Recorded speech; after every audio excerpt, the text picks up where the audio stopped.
با تپش قلب و لرزشی عصبی، جوان نزدیک خانه بسیار بزرگی رسید که یکی از دیوارهایش مشرف به نهری بود و دیوار دیگرش به خیابان. این خانه مرکب از آپارتمان‌های کوچکی بود که ساکنان آن را کارمندان جزء و انواع مختلف پیشوران روسی و آلمانی تشکیل می‌دادند که غالباً خیاط، نجار، آشپز یا دخترانی بودند که تنها با زور بازو امرار و معاش می‌کردند. وارد شوندگان و خارج شوندگان مرتب از 2 در ورودی به داخل یا خارج 2 حیاط این خانه می‌دویدند.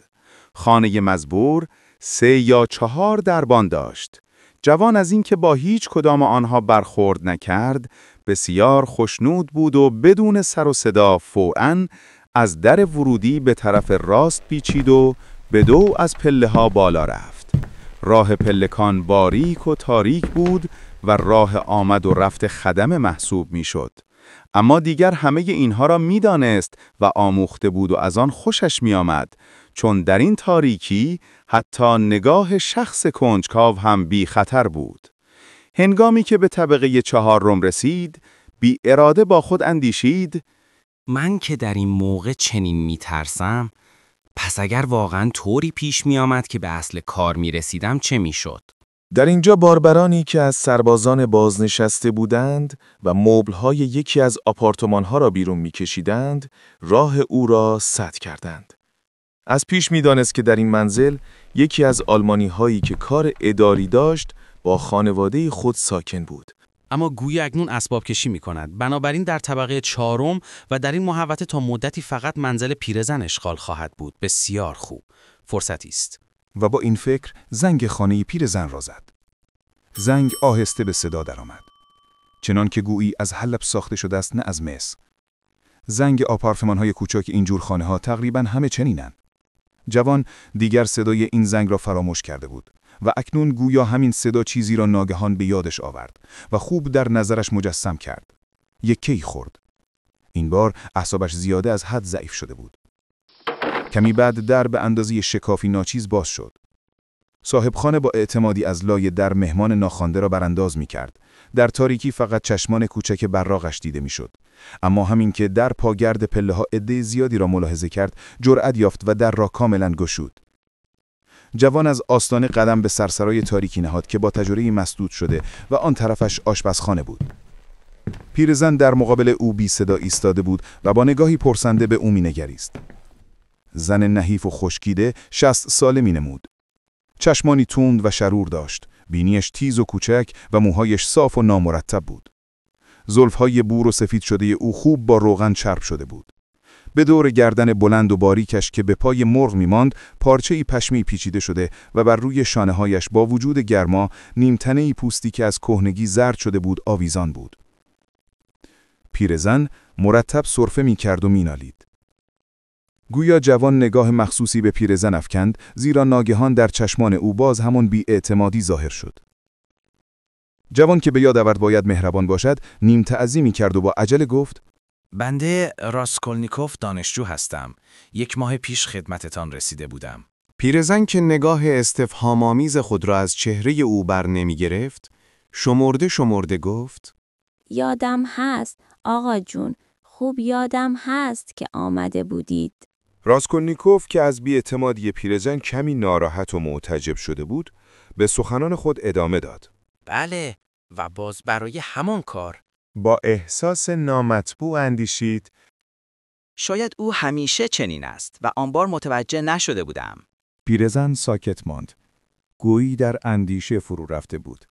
سپس کنار رفت و با اشاره به در حالی که مهمان را به جلو انداخت گفت: بفرمایید آقا جان.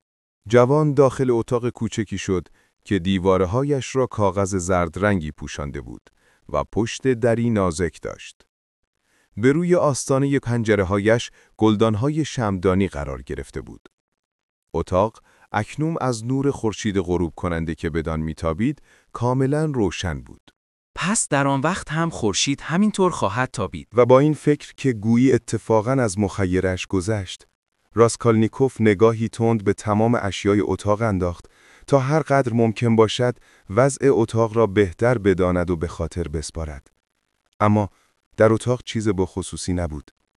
تمام مبل اتاق که خیلی کهنه و از چوب زرد رنگی ساخته شده بود، عبارت بود از نیمکتی که تکیه‌گاه چوبی آن بسیار بزرگ و مهدب می‌نمود. میز بیضی شکلی که در مقابل نیمکت قرار داشت. میز توالتی که آینه آن بین دو جرز اتاق جای گرفته بود. چند صندلی کنار دیوار و 2-3 تصویر بسیار ارزان که دختر خانم‌های آلمانی را پرنده به دست مجسم می‌کردند و در قاب‌های زردی به دیوار نصب شده بودند. تمام اساس همین بود.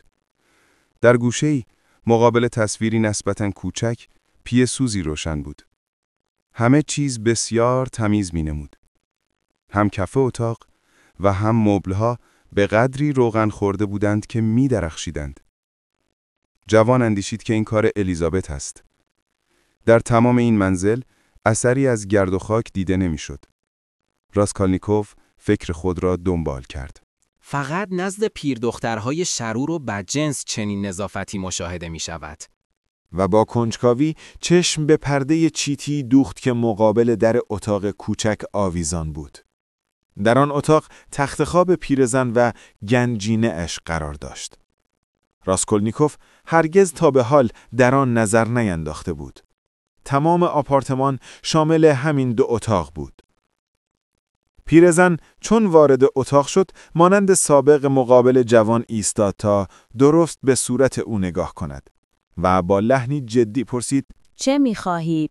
گرویی آوردم. این است. و با این کلمات جوان ساعت تخت نقره‌ای را که در پشت آن کره‌ای ترسیم شده بود از جیب بیرون آورد. زنجیر ساعت فولادی بود. گروی سابق هم که مدتش سر آمده 3 روز پیش 1 ماه تمام شد. من نزول 1 ماه دیگر را هم خواهم پرداخت. صبر کنید.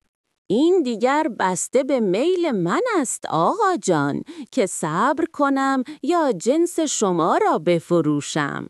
الینا ایوانونا، بابت این ساعت پول زیادی می دهید؟ چیزهای مزخرفی میآوری آقا جان، ارزشی ندارند. برای آن انگشتر کوچک دفعه پیش 2 اسکناس به شما دادم.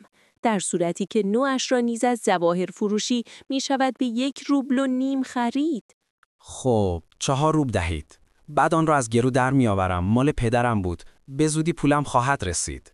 اگر میل داشته باشید 1.5 روبل می دهم و نزولش را هم قبلا می گیرم. جوان بانگ زد. 1.5 روبل. پیرزن ساعت را به سوی او دراز کرد و گفت: میل شما است. جوان آن را گرفت و به حدی برآشفت که خواست برود، اما فوراً به خود آمد و به یاد آورد که جای دیگری را نمی‌شناسد و مقصور دیگری هم از آمدن به اینجا داشته است. با خشونت گفت: بدهید. پیرزن دست در جیب کرد تا کلید را در آورد و به پشت پرده به اتاق دیگر رفت. جوان که در وسط اتاق مانده بود با کنجکاوی گوشش را تیز کرد و به فکر فرو رفت. صدای گنجه‌ای که پیرزن باز کرد به گوشش رسید. جوان فکر کرد: لابد که شو بالایی است. کلید را هم از قرار معلوم در جیب طرف راستش می‌گذارد. همه دست کلید به حلقه فولادی آویزان است. در آن میان کلیدی هست که از همه بزرگتر است. 3 برابر کلیدهای دیگر است و دندانه کنگره‌ای دارد که البته مان گنجه نیست. پس یک جعبه دیگر یا صندوقچه دیگر هم هست. جالب است که همه بسته ها چنین کلیدهایی دارند. اما راستی که چقدر همه این کارها پست است. پیرزن برگشت و گفت: بفرمایید آقا جون. از قرار روبلی 10 کپیک در هر ماه بابت 1.5 روبل در ماه می شود 15 کپیک. به علاوه بابت 2 روبل سابق هم از همین قرار از شما 20 کپیک کسر می شود. روی هم رفته می شود 35 کپیک. از این قرار برای ساعتتان 1 روبل و 15 کپیک باید بگیرید. بفرمایید بگیرید. چطور؟ حالا شد فقط 1 روبل و 15 کپیک. بله همینطور است. جوان چانه نزد و پول را گرفت. به پیرزن خیره شد و در رفتن شتاب نکرد. مثل این بود که میخواست باز هم چیزی بگوید یا کاری بکند، اما خودش هم گویی نمیدانست چه میخواهد. آلینا ایوانونا، شاید من همین روزها باز چیز خوبی بیاورم. یک جا سیگاری. همین که زادستم گرفتم میآورم. بعد ناراحت شد و سکوت کرد. خب، همون وقتم آقا جون صحبتشو میکنیم. راسکولنیکوف چون به سوی سرسرا رفت، آنقدر که ممکن بود با بی‌اعتنایی گفت: خداحافظ. شما همیشه در منزل تنها هستید. خواهرتان نیست؟ با او چه کار دارید؟ نه، هیچ. همینطور پرسیدم. شما حالا؟ خداحافظ آلینا ایوانونا. راسکولنیکوف با ناراحتی محسوسی خارج شد. ناراحتیش هر آن بیشتر میشد. از پله‌ها که پایین میآمد، مثل اینکه از چیزی تعجب کند، چند بار ایستاد و سرانجام همین که قدم به خیابان نهاد، با صدای بلند گفت: خدایا، چقدر همه این کارها تنفرآور است. آیا ممکن است که من؟ و بعد با اطمینان اضافه که خیر، این کار مزخرف و ابلهانه است. آیا ممکن است چنین فکر وحشتناکی به سرم آمده باشد؟ و اما واقعا دل من استعداد چه کثافت‌هایی را دارد. بله، از همه مهمتر که این کار کثیف و پست و پرادبار است. بله، پرادبار است و من تمام ماه را... اما نه با کلمات و نه با صدا نمیتوانست تمام ناراحتی خود را ابراز دارد. التهاب و انزجار بی‌نهایتی که هنگام رفتن نزد پیرزن بر قلبش فشار می آورد و دلش را به هم می زد، اکنون به قدری شدید و تند شده بود که نمیدانست از این دلتنگی به کجا پناه برد. در پیاده‌رو مانند مستان قدم برمی داشت و بیان که متوجه رهگذران باشد به آنان تنه می زد. فقط در خیابان بعدی به خود آمد. چون اطراف خود را نگریست، دانست که در کنار مشروب فروشی است. پلکانی از پیاده‌رو به مدخل مشروب فروشی، یعنی به طبقه زیرزمین می رفت. درست در همان موقع 2 نفر مست که به یکدیگر تکیه و دشنام می‌دادند از پله‌های آن وارد خیابان شدند. راسکولنیکوف زیاد فکر نکرد و از پله‌ها سرازیر شد. تا این زمان هرگز به داخل میخانه‌ای نرفته بود، اما اکنون سرش گیج می‌رفت و تشنگی عذابش می‌داد. دلش می‌خواست قدری آبجو بنوشد، به خصوص که این ضعف ناگهانی خود را از گرسنگی می‌دانست. در گوشه تاریک و کثیف پشت میزی چسبناک جا گرفت، آبجو خواست و با ولع تمام لیوان را سر کشید. درد دلش آرام گرفت و افکارش قدری روشن شد و با امیدواری گفت: اینها مزخرف است. چیزی نیست که موجب ناراحتی بشود. فقط اختلال مزاج است. یک لیوان آبجو و یک تکه سوخاری کافی است که در یک آن عقل را محکم، فکر را روشن و اراده را استوار سازد. آخ که چقدر همه اینها ناچیز است. اما با وجود این کلمات نفرت‌آمیز، مثل اینکه ناگهان از سنگینی وحشتناکی خلاصی یافته باشد، چهرهش باز شد و با نگاهی دوستانه به حاضران نگریست. لکن حتی در این لحظه هم به طور مبهم احساس کرد که این حالت اون نیز کسالت‌آمیز است. در این هنگام در میخانه عده کمی باقی مانده بودند و به غیر از آن 2 مستی که در پلکان به او برخورده بودند، دسته 5 نفره دیگری هم با آکوردئون و به همراهی زنی جوان خارج شدند. پس از آنان محوضه وسیع‌تر و ساکت‌تر می‌نمود. باقی ماندند مردی مستی که هنوز خیلی خراب نبود و در مقابل لیوان آبجو نشسته بود و به نظر عامی می‌آمد.